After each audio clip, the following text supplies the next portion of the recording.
to start her process. Go. Welcome to Drum and Bass HQ with your host, Jay Swif.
Welcome to Drum and Bass HQ. You've just been listening to Back On It, and I'm properly excited about our guest today. The person that I'm talking to today produced the last track you just heard, someone who should have been on the show ages ago, the one and only award-winning, big DJing, big tune producing, record label owning, cheesecake baking, Missrepresent. Hello. How you doing? Yeah, I'm wicked, thank you. First of all, congratulations are in order. How is married life treating you? Yeah, it's amazing. Yeah, you're the second person to ask me that. And Fantasy was asking me that last night. It's like, how was married life? I was like, yeah, it's wicked. It's wicked. Is your husband a junglist as well? No, he's into house music. He loves his house music. Oh, wow. So, is it like separate, do you share like separate music rooms? We have like sound off. He has the radio turning up the house music, and I've got, well, I'll win because I've got Mackies. So, but yeah, he was actually saying that the other day. He was like, I'm going to play my house music louder than your drum and bass today. I was like, I don't think so. But no, he's getting into like more of it. He recognises the tracks that I produce. He's like, oh, this is one of yours, and sometimes I go, no, this one isn't. Yeah. This is just one that I play a lot.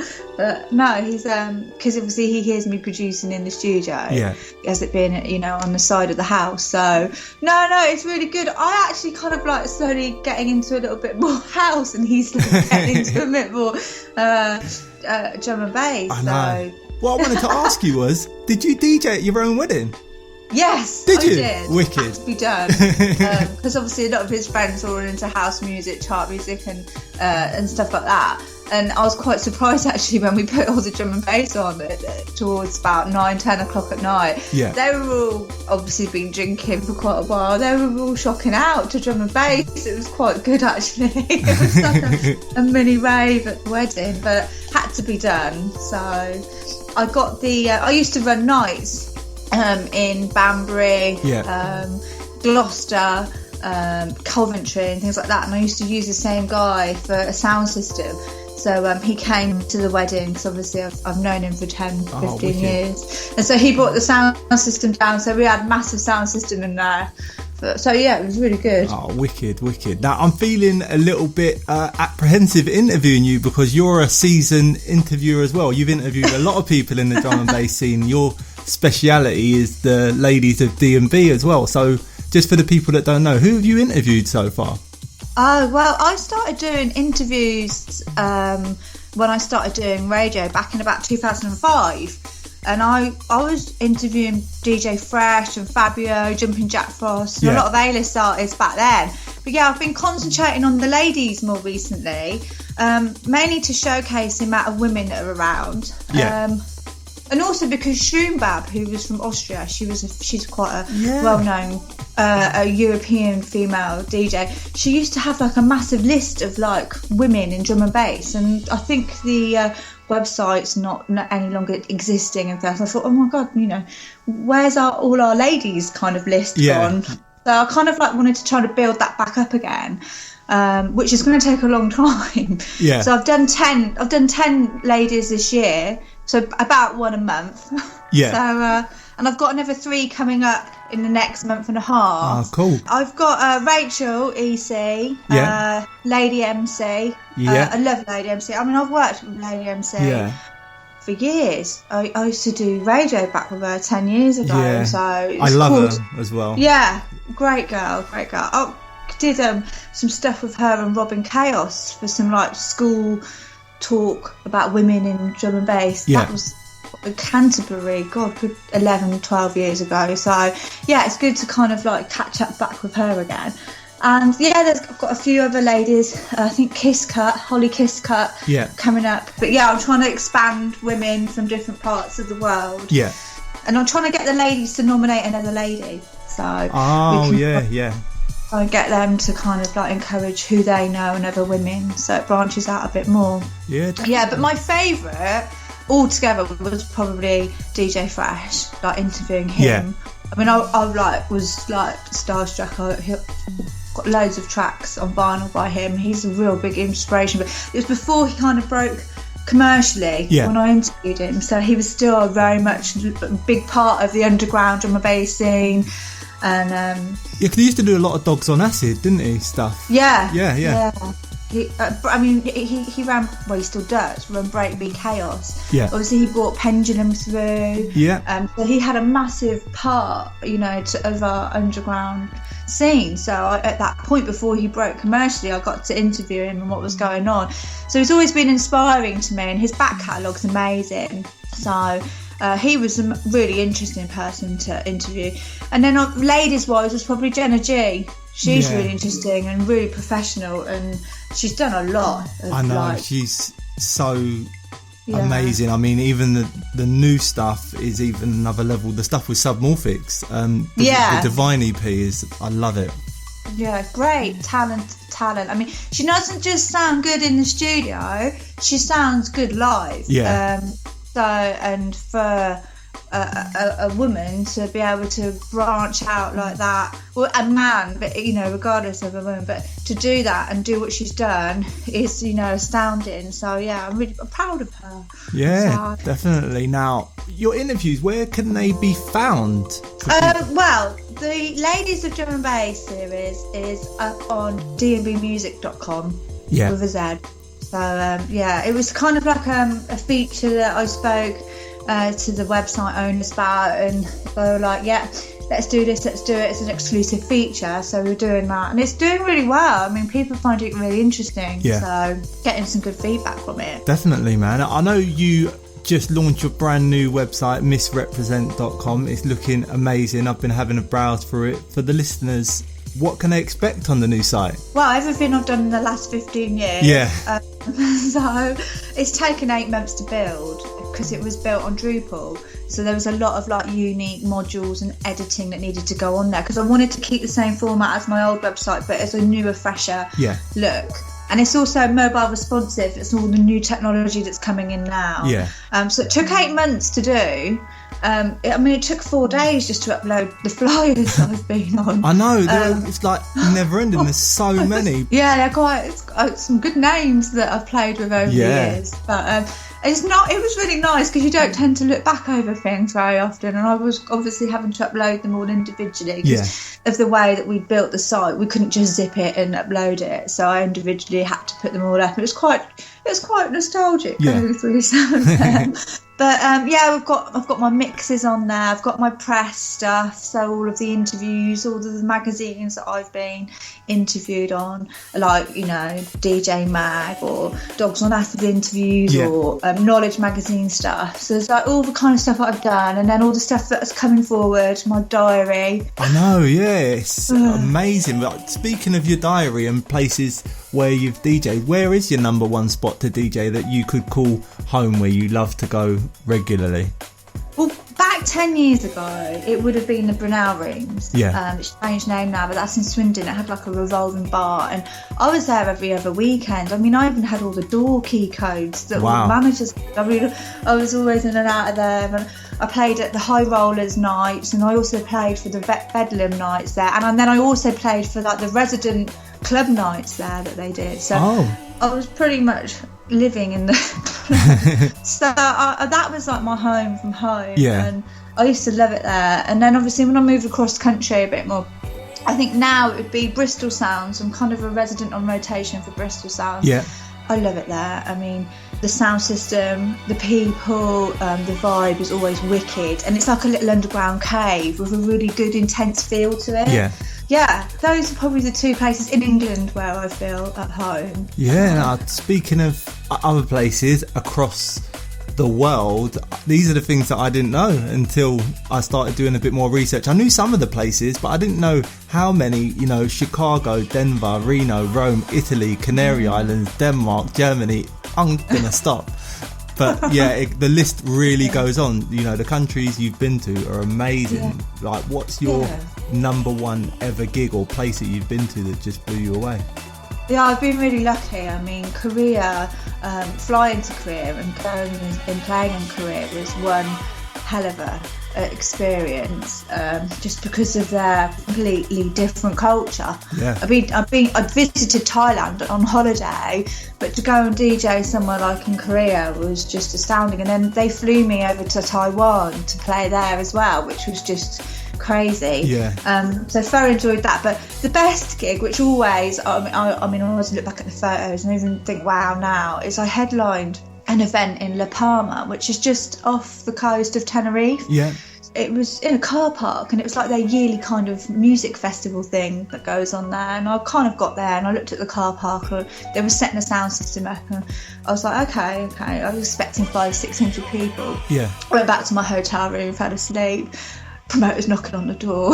It's so beautiful to play, so beautiful to play. So okay, I woke up. I get really tired travelling, and it turns up, and there was like about 4,000, 5,000 people in front of me, and that was probably the most memorable thing.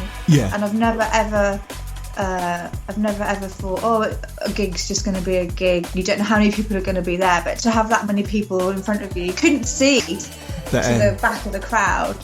That was an experience and a half. Definitely. Did it even hit home later on? Because I know sometimes people, they think about it at the time, but then the next day when they get up, they're like, I can't believe that just happened.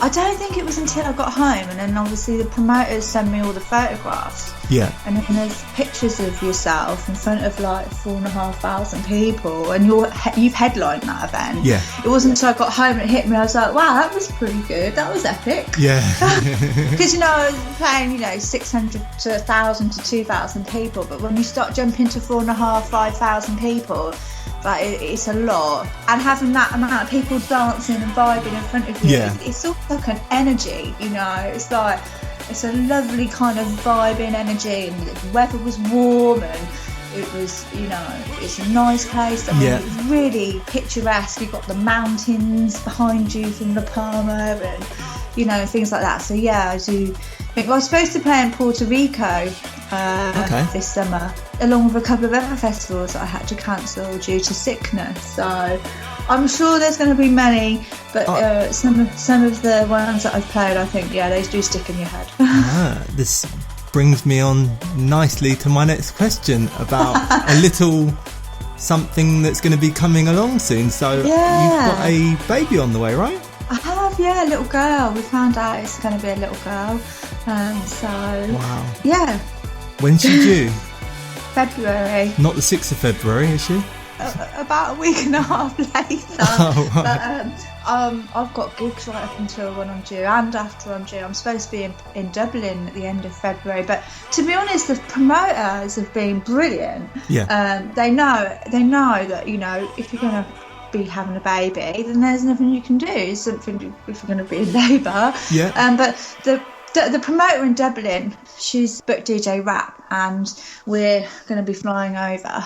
If obviously I haven't had the baby by that point, then obviously I don't think you can fly. Airlines won't let you fly, so I'll be looking at a ferry and things like that. But the promoter's been amazing about it. She's like, well, you know what? If it doesn't happen and you can't make it, you can't make it. If you can, you can. You know, we'll just keep that space open. So to be so open-minded and free and understanding about that, I think because she's a woman as well and she's got 3 kids, that definitely helps. So that's brilliant, and I can't thank promoters enough for being like that. I've had a couple of others which have been like, don't you think you should wait till you've had the baby? I'm thinking, right, could you be any more discriminatory? No, but it just says so much about you that when you mentioned about not being able to catch a flight and stuff, the first thing you said was like, well, I'll find another way to get there. I'll get a ferry or something. But a lot of people wouldn't. So it just shows how much love you've got for what you do. Well, I love what I do. It's also a job. It's also what I love doing. But it's also, you know, women in a workplace, in an office, will work until they're 8 months pregnant anyway. You know, you don't go on maternity leave until you're 8 months normally. So you're working 8 hours a day, you know, 5 days a week, sometimes 6 days a week. I think sometimes people have this mentality that, you know, when you're pregnant, you shouldn't be doing anything. Yeah, but it's like outdated mentality. Yeah, and actually, you know, we're in quite a good country with good levels of like care and maternity leave and things like that. You know, third world countries, you know, women don't have maternity leave. Yeah, they'll be carrying their babies, working in fields. Yeah. So I don't think it's you know, I don't think you know you should be looked at as a bad thing for being pregnant. You should celebrate it, and the longer I can stand up and walk around and try and touch my toes, the better. Because it's becoming difficult. But talking of celebrations and good things happening, I'm very, very proud to say 2015 award for Best DJ at the We Love Jungle Awards went to you. How was that feeling? Were you expecting to win? Did you not expect to win? Was it a surprise or? Oh, it was a surprise. I mean, you know, the women in that category. I know. I saw the competition was amazing. Brilliant. I mean, I was over the moon. I can't thank people enough for voting for me and showing support. You know, thank you so much to everybody who's done that. I've always come second at the National Drum and Bass Awards, which, when you're up against Annie Mac and DJ Storm, you kind of think, well, I've done quite well. But it's an honour anyway, just to be ranked or appreciated. But to get an award after 15 years, it does feel like an achievement. I won't stop, and I do think to myself, it's not about getting there, it's about staying there. Yeah. And those were wise words that Easy Groove gave me once, so they stick in my head. Wicked. But you're also, you've been voted as one of the top 15 hottest DJs as well. I saw the other day. Well, if they saw the 3 stone that I've put on being pregnant now, I don't know if that would be the same case. But yeah, I mean, I was 10 stone, like just under 10 stone a year and a half ago. Yeah. I was looking at pictures of myself in a bikini in Egypt thinking, look how slim you look. And I've put 3 stone on now being pregnant, and I think like, no, I don't want any photos like that. But I'll get it off. I'm determined. I'll be back down that gym as soon as I can. So. And you seem like someone that is going to just never stop working. You've got a really good work ethic going on. I think because I've lived on my own since I was 16. Yeah. So I've had to graft. And I've had to house share because I couldn't afford to live in a flat. I mean, the house prices in this country are ridiculous. So I've had to house share, and on top of that, I had to work 3 jobs. And on top of that, you know, haven't had any family to fall back on for any financial support. So I have had to have a good work ethic. So I mean, it's not part of wanting. I think it's been a survival instinct at some points, but now, you know, I'm a bit more settled and I'm enjoying what I'm doing rather than doing it for the wrong reasons. So no, thank you though. But speaking of enjoying stuff, there's something I was enjoying listening to yesterday, your Halloween mix. Oh, thank you. I listened to it and I was like, what tune's that? I was like, and it's like that, and you can feel the energy going on in that mix. You've been doing some good productions on your own and Silent Code as well, man. Yeah. Well, Silent Code no longer exists anymore. So it's just you, just Missrepresent, we went separate ways about a year and a half, 2 years ago now. It kind of like fizzled out. And I carried on running my label and doing some bits and bobs and productions on my own. So, it took me a long time to get back into the studio, actually. I found it quite difficult. I mean, I was sitting there. When you've been working with somebody for 4 or 5 years and then you suddenly go to doing it on your own, it's that you haven't got anything to like vibe off. So, to be perfectly honest, I wasn't even mixing regularly or didn't even go into the studio. It's been collecting, it did collect dust. I'd walk past the studio PC and I'd be like, no, we'll switch it on tomorrow. Yeah. And then when I did kind of finally switch it back on and like sat there, I was like, okay, I'm digging this, I'm feeling this. And I made that track. I think I made back on it in about 2 weeks. I sat back at myself, I was like, I haven't done this on my own for 10 years, but it felt quite good. But it's time as well. I haven't had the time recently because I've been in and out of hospital. I've been quite unwell.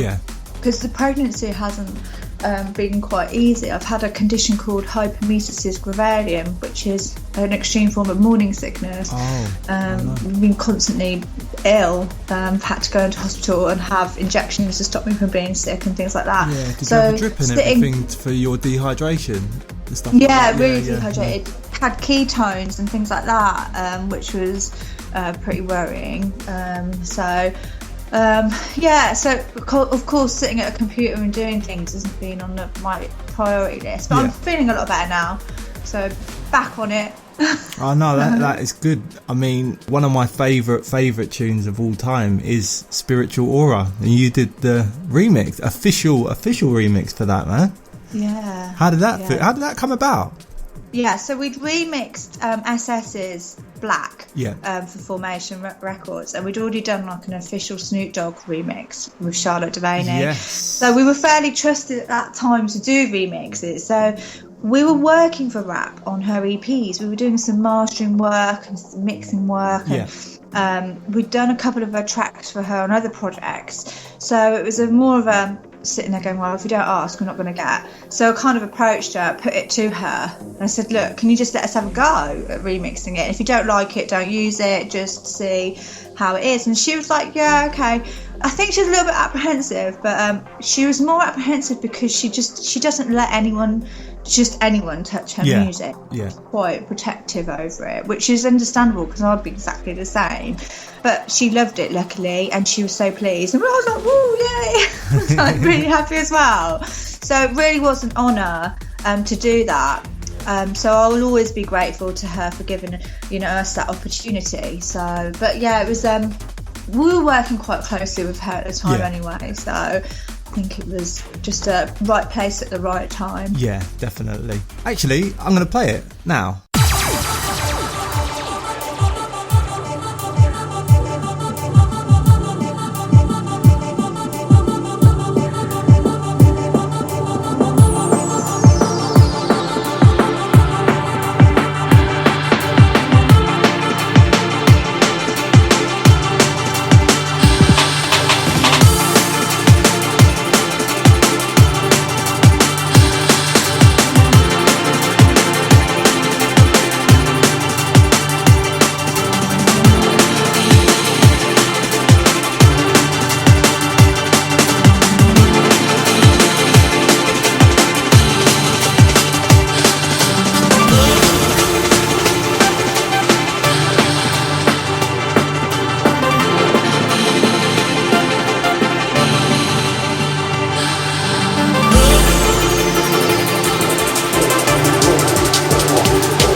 get raw.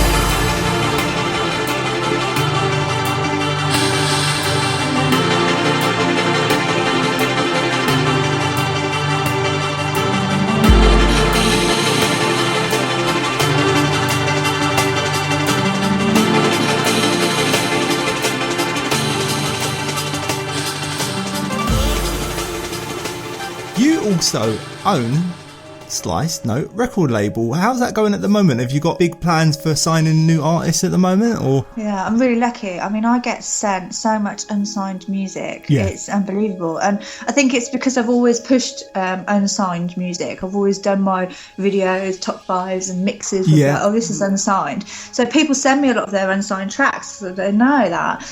So, yeah, I've got a big folder of tunes which I can't wait to unleash on the world. Wicked.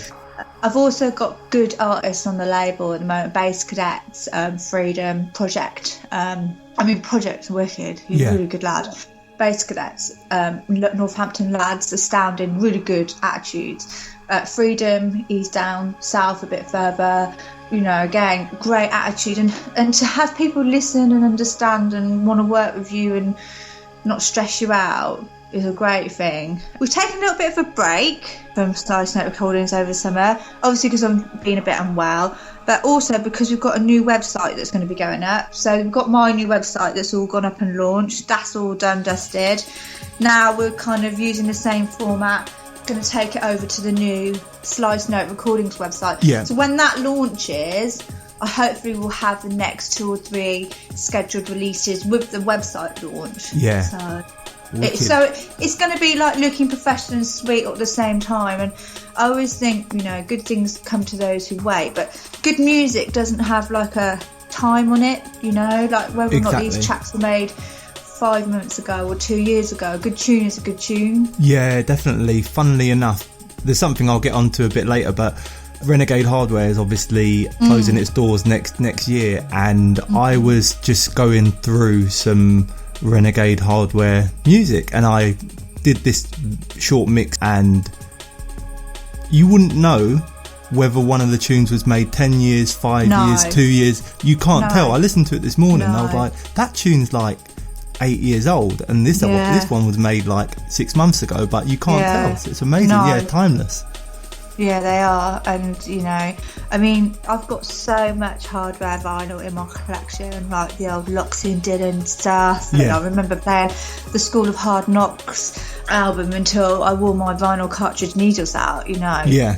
Messiah, Conflict and some of Gridlock's first releases on hardware, you know, still making tracks, like you say, that sound fresh. And, And I think it's because the production techniques in that style of music in tech and things like that, neurofunk, the production techniques are quite specific sounding and things like that, that they are timeless, whereas other styles of genre music, I think liquid music's quite timeless. Yeah. You know, liquid drum and bass is quite timeless, whereas other styles of music, they kind of sometimes eat off each other. So somebody will make a specific jump up track, and they'll hear hazards, bass lines and sounds. Then those will kind of be mimicked and trying to other people trying to mimic that sound. That is so much of that around. So much of it. Yeah, so I think that's why some, not all, because I love jump up. I mean, I love it all, but some jump up tracks do become very throwaway because they're a little bit more repetitive sometimes. So when you do get like that jump up, you know, track infused with a bit of tech in it, they are a little bit more timeless. Definitely. And they do Noisia does that quite well, I think. Not that they don't make jump up, but they make tracks which will stand the test of time. Just on Renegade Hardware, you're going to be playing at the last ever Renegade Hardware event on the 6th of February next year. Yes. Amazing. I am looking forward to it. Did you speak to them? Because what I was going to say is that when it was announced that Renegade Hardware was closing the doors, I phoned Clayton, and the only thing I said down the phone was, no! And I was, what did you think of the news yourself when you heard it was just going to close its doors? Yeah, I mean, I think it's sad. Of course, it's sad news, but I've got a positive attitude. I do think sometimes all good things come to an end. Yeah. I do think as well, it's good to go out with a bang. Definitely. And that's what's happening, rather than something fading and dying away. But also, Clayton knows what he's doing.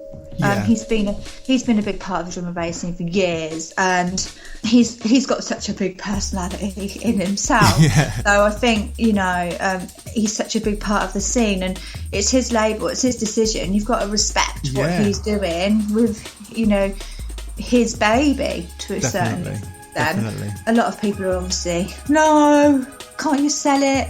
Well, if you did sell it and then somebody took it in a completely different direction, and you're watching it, you'd be gutted. Would you not tarnish the name of that label? It suddenly wouldn't be Renegade Hardware anymore. So I can understand his reasons why he's doing it. Yeah. He's also been doing it for a long time as well. You got to remember a lot of years have gone into that. And again, these tracks are timeless. Some of the stuff on there, are timeless music. They're going to be played for the next 10, 15 years anyway. So he's not disappearing. He's still there. Yeah. Definitely. That's what I think. You don't want to just fade and be forgotten.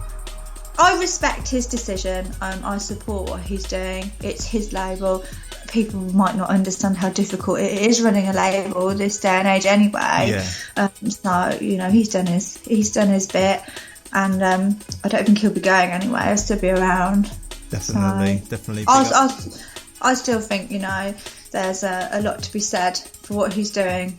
Yeah, definitely. Well, I'm definitely looking forward to it, and they've added an extra day, haven't they, to the 5th of Feb as well, which I think was a really good idea, because obviously they'd sold out, and they'd sold out for the Saturday, so to add an extra day, to get an extra day to put on with other artists, and to get people who hadn't had a chance to buy a ticket to get involved, I think it's a good move. So yeah, definitely. Well, thanks so much for chatting to us today, and once again, for more information for the listeners, go to missrepresent.com. Big up, respect. And what are we going to leave the people with today? What are we going to play?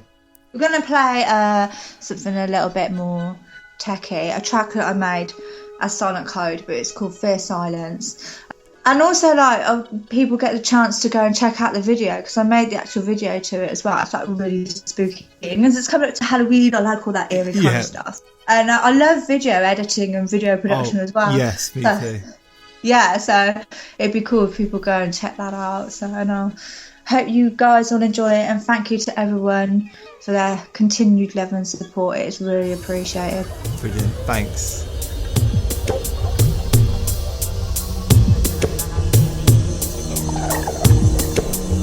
Thanks for listening. Don't forget to check out drumandbasshq.com.